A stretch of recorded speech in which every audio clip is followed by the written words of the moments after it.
Well, a very good morning to you, Mrs. Nabulia. Good morning, Brian. Thank you so much for joining us. You're welcome. You are currently chairing the East African Employers Organization. Tell us about this opportunity that you have and some of the opportunities you have as Uganda this particular year. Well, I assumed the chair in August last year. And as the chairperson of the East African Employers Organization, I'm supposed to provide the leadership to ensure that the organization achieves its intended objectives. Of course, one of our major objectives is to see that the interests of employers are properly articulated within the East African community, and employers effectively participate in the integration process. For the case of FUE, Yes. where you're executive director, what are your remedies to the successful integration? We need to lobby seriously our governments. As you realize, a lot has been done so far in terms of passing the protocol, in terms of passing the necessary legislation by the East African Legislative Assembly. But very little action is coming out. So as a Federation of Gun Employers, which is a strong advocacy and lobbyist body, we joined our colleagues from the other countries, employers organizations, to see that this lobbying is done both at national level through our national employers organizations, and then at the East African level through that regional body. Right. Well, you represent a group of employers. So Yes. is that what you really stand for? Isn't there even something that you do for us employees? Definitely, in this advocacy, we have also joined hands with our counterparts in the trade union. Yeah. These are the organizations which represent workers, both at national level and even at the regional level. So we have established a relationship with the National Organization of Trade Unions here to see that we work together to lobby the relevant ministries in Uganda, that is the Ministry of Internal Affairs, the Ministry of the East African Community, the Ministry of Labor, the Parliament, to ensure that what has been passed within the East African Legislative Assembly is operationalized. Then at the regional level, the East African Employers Organization is also working closely with the East African Trade Union Confederation. This is a body which brings all the trade union confederation in the East African community together. Many people will say that trade unions fail to break employers because maybe they do not have a lot of lobbying, and of course employers do not want to lose to trade unions. Is that something that you're also helping? Do you empower trade unions to break any barriers between them and employers? Yeah, definitely. As a federation, we believe if you are working with an empowered trade union group, you are able to realize better results than working with an ignorant group. So we do recommend and we do assist in empowering these people. You reach consensus easily with the people who are of an equal mind. Right. Yeah. So we don't believe in keeping them ignorant. So we encourage them to train, and where we can, we also support them in that effect. Well, with the integration of East Africa, there's a guaranteed, more of a guaranteed free movement of goods and services, and but that is not operational yet. And of course, one of your mandates is to see that all these things that are passed come into operation.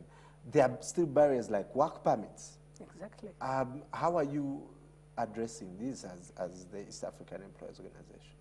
Now, at the East African Employers Organization, we have joined hands with the East African Trade Union Confederation and carried out extensive research to see those kind of barriers which are still preventing the free movement of labor within the East African community.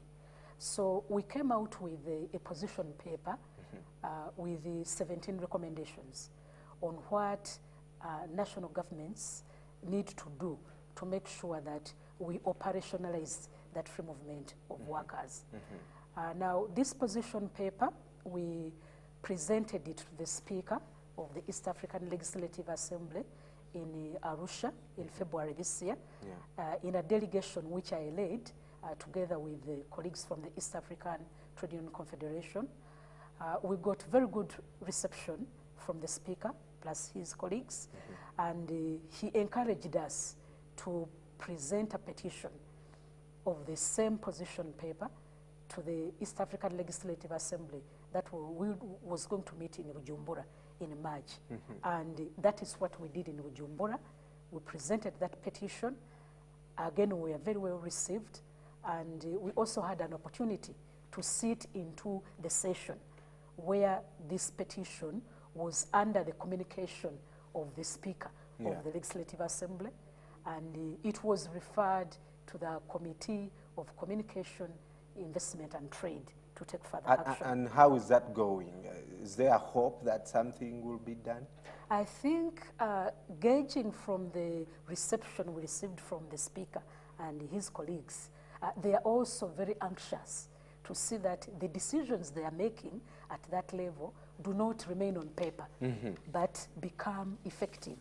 And they are ready to work with partners who are willing to help them do that. Now, we are willing partners to work with them to make sure that these decisions become a reality. They don't remain on paper. Well, let's just talk a little bit more about the work permit. And, you know, for example, my UK mom had to struggle to get a work permit here. She's a practicing medical worker in the UK. She's a nurse. She also has some experience in midwife, and she was going to, as a midwife, and she was going to Gulu to work with Lacho Hospital, and she moved back and forth to get this, and she was really frustrated. But if you look at the fees, in Tanzania, the fees range from 10,000 T shillings. Here in Uganda, it's about $250 for missionaries, up to $2,500. And speaking to some people, they say this is a little bit higher, given that the person is giving services to the country. So is that something that you're also addressing? Now, we had a number of recommendations, as I said, within that petition. Now, one of the recommendations is the removal of these fees. They are meaningless, realistically speaking, if we are talking of an East African community where we should be free to move from one country to another and render service. So our first recommendation is removing these fees as a first step. Of course, with the time, we are recommending that the entire issue of work permits should get out of the way. But as a starting point, let's get rid of the fees. And of course, Rwanda and Kenya have done this. I think even Uganda, these three countries now, have done away with the fees. Whether it is practically working, whether it is practically working, that is another issue. Because officially, we may say that the fees are not there, but do you get that work permit within the stipulated time? Our recommendation is that the longest it should take for someone to get a work permit is 30 days.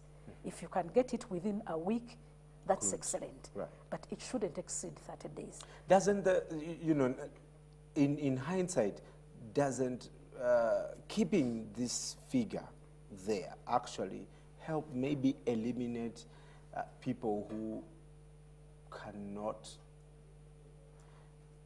I'm imagining it's a conundrum we have with investors. If you do not have this amount of money, it means you are not able to, you can't be called an investor.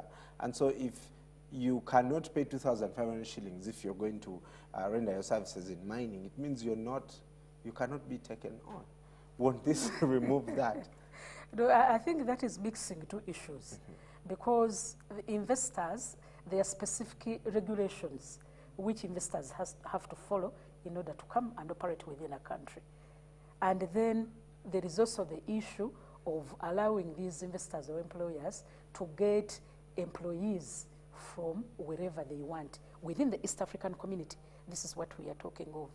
Now, we also need to understand that there are two levels at which these work permits are issued. There are levels within the East African community, and then there are those who are got from outside the East African community. These are two different issues. Now, at the moment, we are working on the work permits for those within the East African community. Right. Yes. Yeah.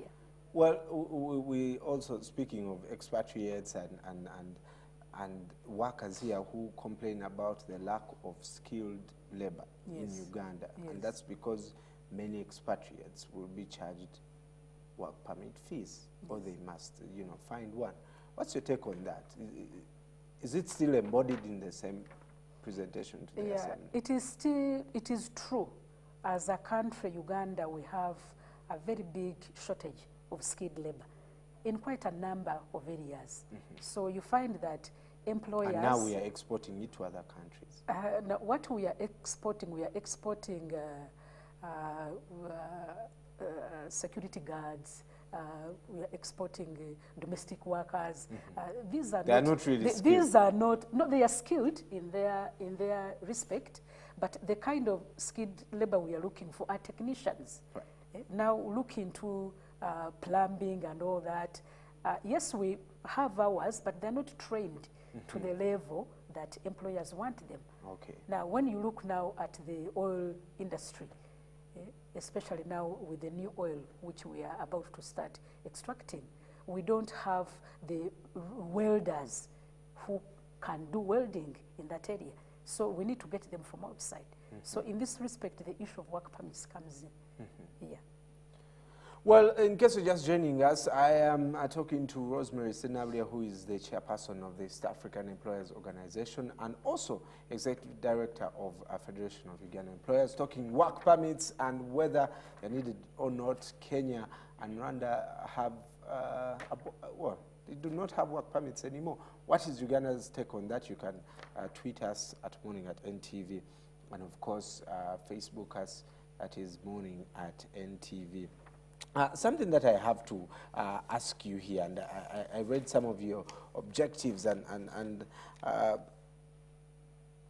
this summit in 2012 that was in Arusha, very colorful ceremony. Ceremonies as usual. Yes, and and you launched a 3-year strategic plan. Yes. Tell us about that.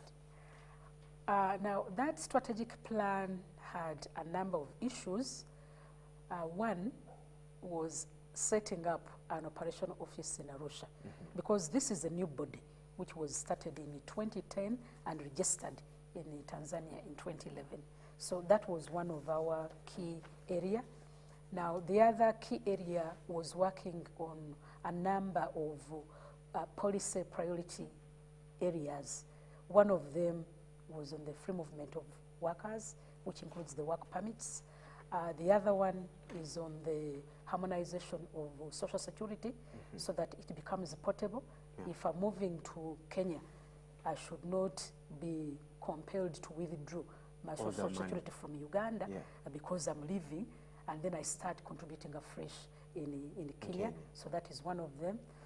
The other one was again on harmonizing the education qualifications, such that if I'm a lawyer in Uganda, my qualifications can be accepted in Kenya, and when I set up chambers there, I can start practicing without problems. So those were some of the key areas which we put into our strategic plan. One of the sticking points is the proliferation of skilled expatriates, and so we've had also issues with Ugandans who complain, but now these people who come in as expatriates do the same thing like us. Exactly. Actually, some of us have more skill than them, and they will acquire work permits. Do you have a selection process, for example, at the East African market, where you say, what are you doing, how are you going to do it, and judge whether this skill is actually needed, or there's many Ugandans who can do this, so we don't need you? Now, this is supposed to be contained within the Investment Act, which clearly should spell out the guidelines on what kind of expatriates to bring in within the country and for how long. Right. And I'm sure these are there. And then, of course, the issuing of the work permits is done by the Ministry of Internal Affairs. Now, unfortunately, on the Immigration Board, which gives out these work permits, the Federation of Uganda Employers is not represented, and the workers are not represented. I think until of recent, even the Ministry of Gender, Labour and Social Development was not represented. So one of the issues we are advocating for is that we should be represented on this body to be able to scrutinize who is being given a work permit. Do we really need this skill to come in, or can we have it available in the country? All right. Someone will also ask you, okay, the work permits are good, but for employers, what else can they count on you, especially at the level of the East African market? Now, at the East African level, we are doing everything possible to see that we work hand in hand with the East African community, with the East African Legislative Assembly, to see that what is being decided at that level becomes operative. Yeah. Because we are now more than 10 years since the community was revived. But there isn't much change. When I'm moving from Uganda just to Tanzania, here to Kenya, I still go through the same process of filling different forms. In Uganda, you fill a different departure form. When you get to Kenya, it's a different one. You go to Tanzania, it's a different one.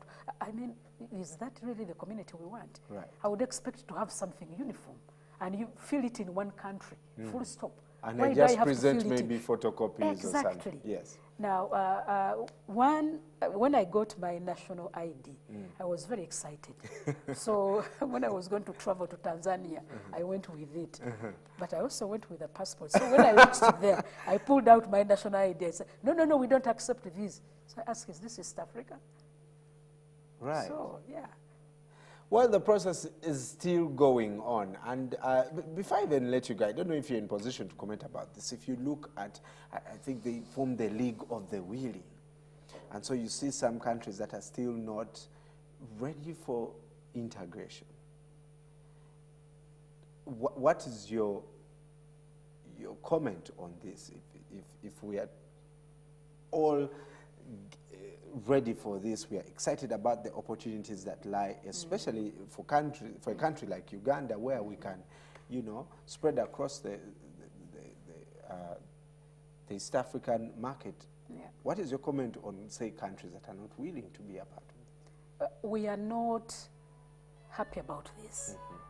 We are disappointed. Please go on. So, when we meet at our forum, we know these countries. So we talk to our counterparts from these countries that why don't you put pressure on your governments to make sure that they comply with the provisions of the protocol. We put pressure on them. Now, recently, we are in Arusha at our annual general meeting for the East African Employers Organization. Now, we had an opportunity to interface with the chairman of the Federation of Kenya Employers, who is the CEO of the National Group. Now, he told us that the East Africa has been banned in Tanzania. And we are shocked. We said, now, this is a paper, a regional paper. It does not have any political inclination. Yeah. We all benefit from it as East Africans. So why ban that paper? So when he told us that news, we turned to our colleagues from Tanzania, said, excuse us, what are you doing as an employers organization? You should be lobbying. Exactly, to lobby your government, to see that they revive the operation of this paper. In any case, it also includes some Tanzanians who are losing jobs by the closure of that paper. Yeah. So by the time we left, we had agreed that we shall be having some action originating from the employers organization and the workers organization in Tanzania to see that we work towards lifting that ban which has been put on the East African. So we are quite concerned, and we try to put pressure on our counterparts in these countries. When I was in Bujumbura, I put the same question to our colleagues in the Bujumbura Employers Association. Told them, now, why don't you put pressure on your government? Yeah. to make sure that they comply with the provisions of the protocol. Right. Yeah. Well, I want to invite you back again to talk about minimum wage on the East Africa level, because a couple of years ago, I engaged with you on minimum wage in Uganda, and it was quite an interesting discussion. Rosemary Senabria, thank you so much for coming. Thank you very much, Brian. Well, I'll be happy to come back, but before I go, I would like to appeal to the members of the Federation of Ghana Employers to come and attend our annual general meeting on the 9th of April, starting at 8:30 to 1 o'clock at Chiwanga. All right. Honorable Muruli Mukasa, our new Minister of Labour, Gender and Social Development, will be there. All right. Yes. Make sure you get those calendars. Of course, we'll be reminding you here on Morning at NTV about those meetings. It's important that we are part of this dialogue. It's important that we are part of the conversation so that we do not get left behind. Integration of East Africa is crucial to the political process of not just East Africa, but also Africa as a continent. Let us know what you think about this on our social media platforms. Let's take a breather. When we come back, we'll be talking sport. Is Liverpool ready to say bye-bye to Sterling? Aisha will be joining us.